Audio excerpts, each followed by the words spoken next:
2, 3, funky.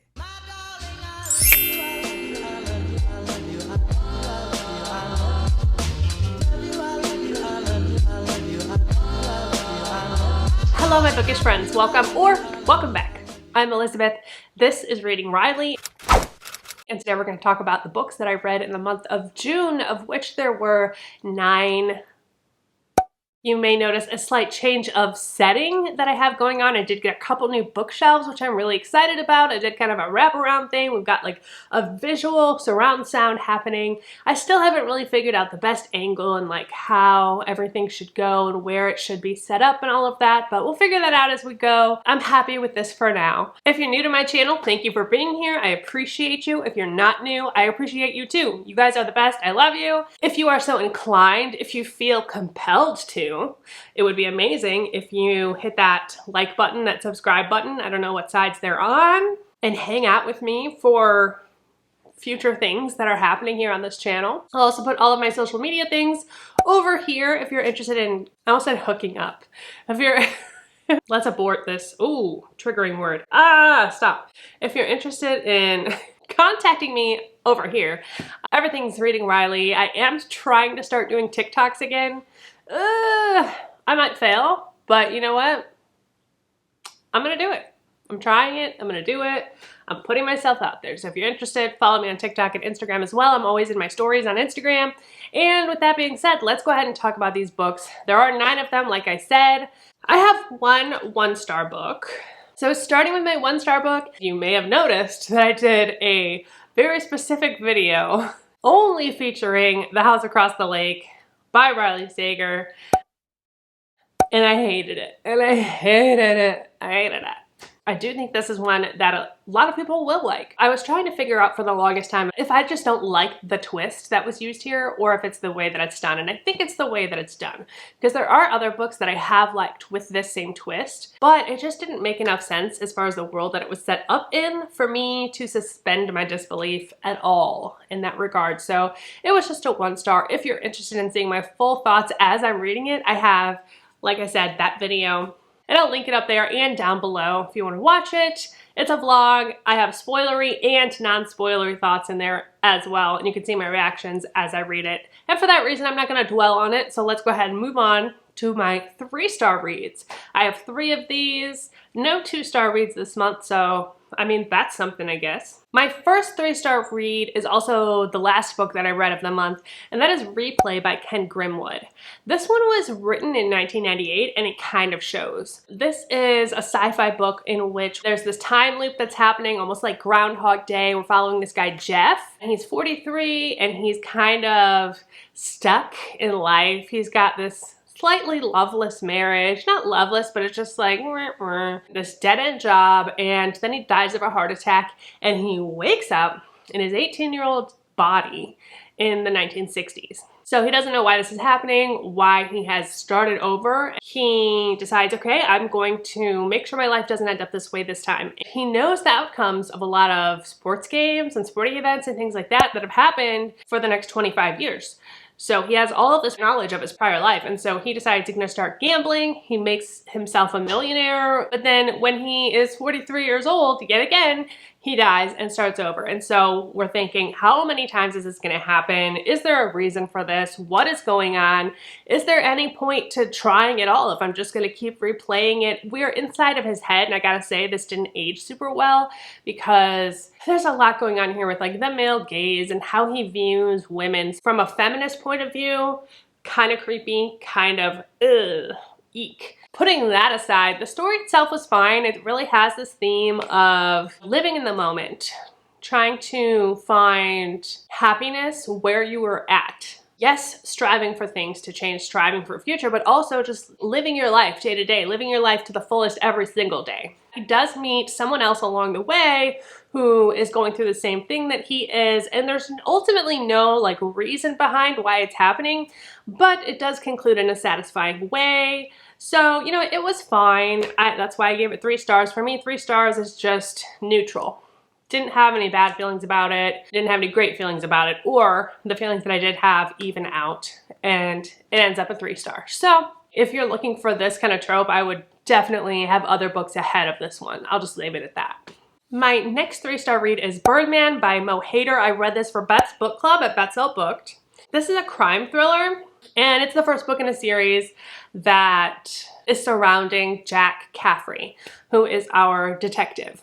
This is set in London, so I did love that the audiobook had a British narrator. In the story, they uncover the bodies of 5 young women who have been ritualistically murdered. We're following Jack as he's trying to investigate this murder, trying to figure out what the hell's going on. As far as him personally, he's living with this woman who he doesn't really like, but she has just told him that her cancer has come back, so he's like, well shit, I can't break up with her now. What am I gonna do? Oh, you have cancer? Great, I don't want you to live here anymore. Get out. I don't even know that they're actually living together, now that I think about it. But they're in a relationship, for sure. Also, he is guilt-ridden. He's got a dark past in which his brother disappeared when they were young, and he has been made to feel guilty about this his entire life. That situation was not, to my recollection, resolved in this book, so I'm guessing that is a storyline that's going to continue on in the series. I do feel like books like this are very formulaic, and so what it comes down to is do you connect with this main character? And for me, I just didn't connect with Jack. And I think that's why I got the 3-star rating. There are some parts of the story that are really dark and really gritty. The signature of this killer alludes to the title of the book. I guess I can say that without spoiling it. But there's some autopsy scenes in here that are gnarly. Really, really gnarly. And so I liked that part. I was like, oh, okay, I'm getting into it. This is definitely on the darker side, although I wouldn't say it's like Karen Slaughter dark. Karen Slaughter is always she's the comparison. And then there is a lot of casual throwing out of the N-word in here. So I do want to warn you of that. But I will say it is being said by one specific character and only by that specific character. And it's done clearly in order to really show you who that character is, give you a feel for the kind of person they are. So it wasn't necessary, but I feel like it's done in a purposeful way. So it didn't bother me as much as it has in past books that I've read. Generally speaking though, I thought this book was fine. I thought it was satisfying, and I had a pretty good time with it. If you want like a darker crime thriller, check this out. You might like it. My next 3-star book is This Thing Between Us by Gus Moreno. Now, I'm not going to tell you too much about this, only because I read this when I was on vacation and I vlogged it, which I have not edited yet, but I want to get that out to you this month. I'm going to keep it a little bit vague so that you will have something left to be surprised by when I do release that vlog. But I will say it was not what I expected it to be going in. But that being said, I still had a good time with it. And I'm just going to leave it at that for now. Okay, I have 2 3.5-star books. The first one is An Elderly Lady is Up to No Good. This is by Helene Tursten. It's originally written in Swedish and then it's been translated into English by Marlena Delargy. We're following Maud. Maud is an 88-year-old woman. She lives on her own. She's got no friends. She's got no family. She lives in this apartment that she has lived in downtown somewhere in Sweden since she was 18 years old when her father died and she inherited it. There's some kind of loophole in the contract for the apartment, so she lives rent-free. The people that own the building hate it. Everyone's mad about it, but you know what? She's living rent-free in this huge spacious apartment for 70 years. And so she's going to take advantage of that whenever she can. The story was irreverent, funny. It made me chuckle from time to time. Maud is not afraid to sink her hands into some light murder to get what she wants. And the way the story is told, it's done in little vignettes almost. It peeks into different points of time in her life in which she is dealing with pesky neighbors. There's one like celebrity that moves into her building who has her eyes on Maud's space, and Maud doesn't like that. There is an instance where she kind of foils the engagement of one of her ex-boyfriends because she's mad and bitter. And she uses the fact that most people look at her as being weak and feeble against them. She uses that to her advantage. She very much leans into it, and so she's smart. And she's very much a compelling character. There's not a whole lot to the plot, there's not a whole lot to the story, but Maud herself is a really interesting character, and for that, I enjoyed this. I have wine somewhere. Where's my wine? So let's talk about Just Like Mother by Helzel. This one I actually really liked.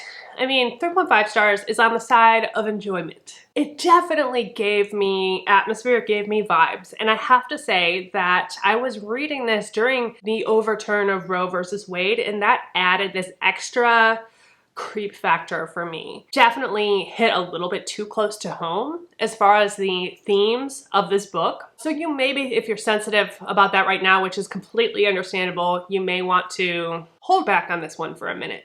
But that being said, what this book is about is we're following Maeve, which for some reason I love the name Maud and hate the name Maeve. I don't know what it is, I just hate that name. Sorry if your name is Maeve. I love you as a person, and I feel bad for you for your name. So we're following Maeve, and she and her cousin Andrea had like a really dark upbringing. They grew up in this weird cultish community. They got separated when they were young, and Maeve is an editor. She kind of just like keeps everyone, you know, arm's length away. She does not give anyone the benefit of the doubt. She just kind of sticks to herself and lives a solitary life. And then she finds Andrea. They connect again, and she gets back her only friend she's ever had. And so they're reconnecting, but something's going on with Andrea and her people. She's spending a lot of time at Andrea's estate.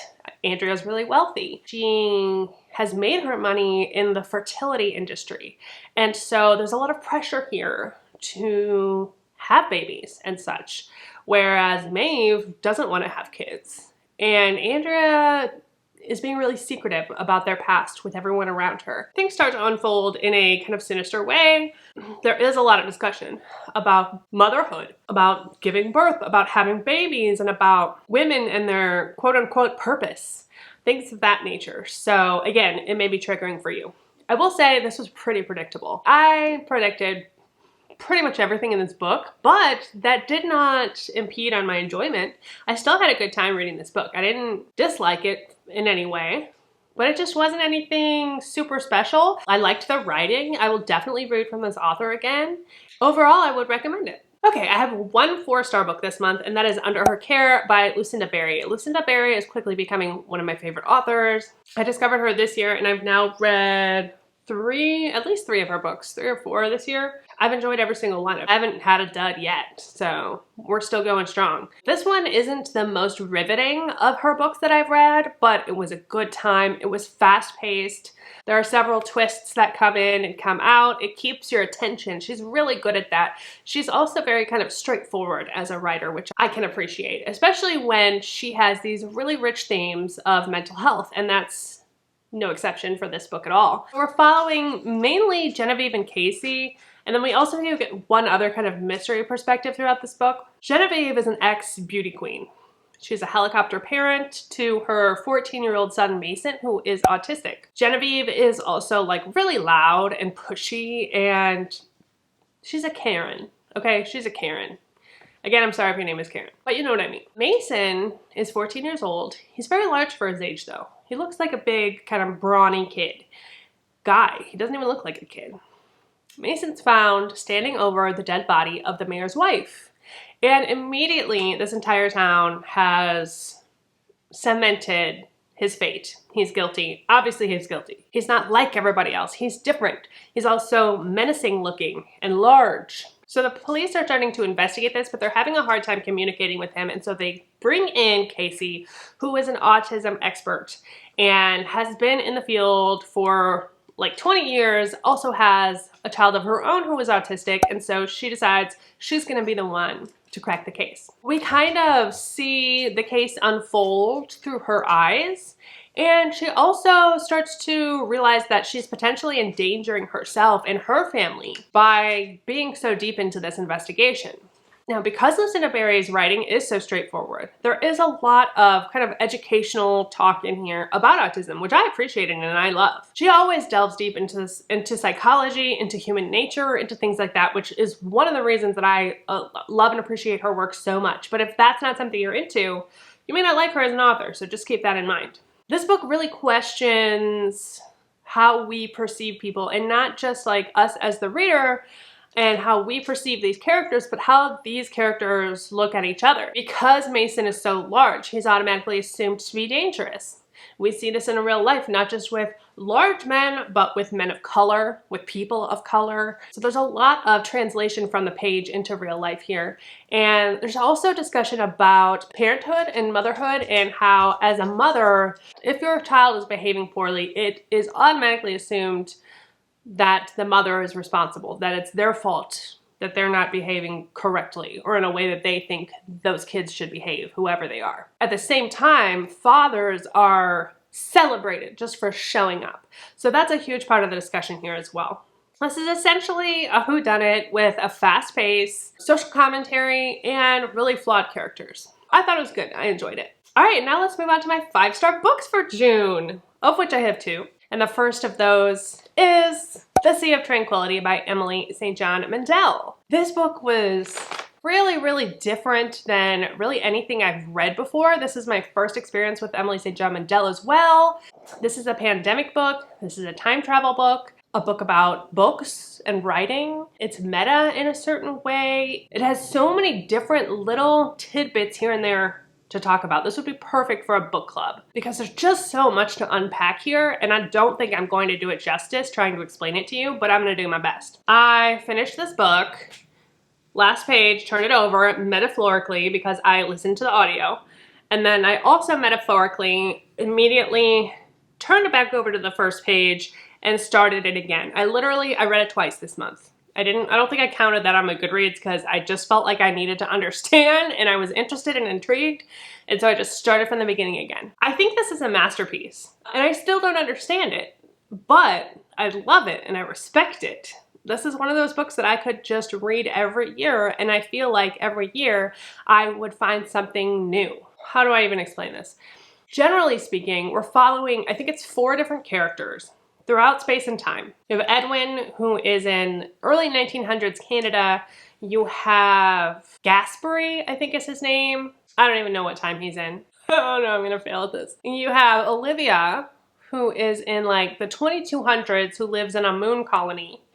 And you have Morella, who lives in 2020 New York City. Gaspary is kind of our main protagonist throughout this story. He is finding himself, he's finding his purpose. Olivia, who lives on the moon colony, is an author. She's on a book tour about her pandemic book in a pandemic, which Emily St. John Mandel also wrote this book about a pandemic in a pandemic. So there's a lot of like, you see what she did there? You see what she did there? All of them experience something outside of their time, outside of their place. They have this weird sensation. It's just like a flash of like, oh my God, what was that? And like the current day, I think it is supposed to be, we're following these scientists who are exploring the idea and this theory that we are in fact living in a simulation, kind of like the Matrix. They don't know if our lives, if our worlds, if everything that we know is in fact a simulation. On that point, there's a lot of discussion about what's real, what's not real, but not just that, but like what matters and what does not matter. Because we're all still here. I can pinch myself and feel it. I can experience things. I can grow as a human. So does it matter if this is a simulation? Does it matter at all? What matters? When it comes down to it, at the very ending, it all comes together. Everything is just connected on this grand scheme that you couldn't see because you were so close up. But then you back up and you see how it's all working together, and it's just like, it's just really well done. I don't know how else to say it. It's really well done. Generally speaking, this book is very much like this quiet observance of humanity that's written in a way that is subtle and understated. It's not trying too hard to do anything, it's just being, and it's allowing you as a reader to make your own interpretations. It's a little bit of a slow burn, even considering how short it is, but the payoff is excellent. I highly recommend you try this if you're interested at all. Like, it's so fascinating. It makes me want to read some of her other books and just see how they go. Like, this one was an easy 5 stars. And then my last read of this month, I actually have a physical copy of this one because I read it physically. Who is she? Is she a genius? She read words on a page. Should she get some kind of award? You tell me. Anyway, it's Days of Darker by Alice Feeney. So good. I love Alice Feeney. I love her so much. I love her so much. There's so much to say about this book. Days of Darker She is a member of the darker family. In its description, it's attached to "and then there were none." And I feel like there are so many books that reference "and then there are none," and it never does any of them any good to reference that. If there's just a sequence of events where people die one at a time, automatically publishers and whoever will say it's like "and then there were none." automatically you're like, it's Not as good as "and then there were none."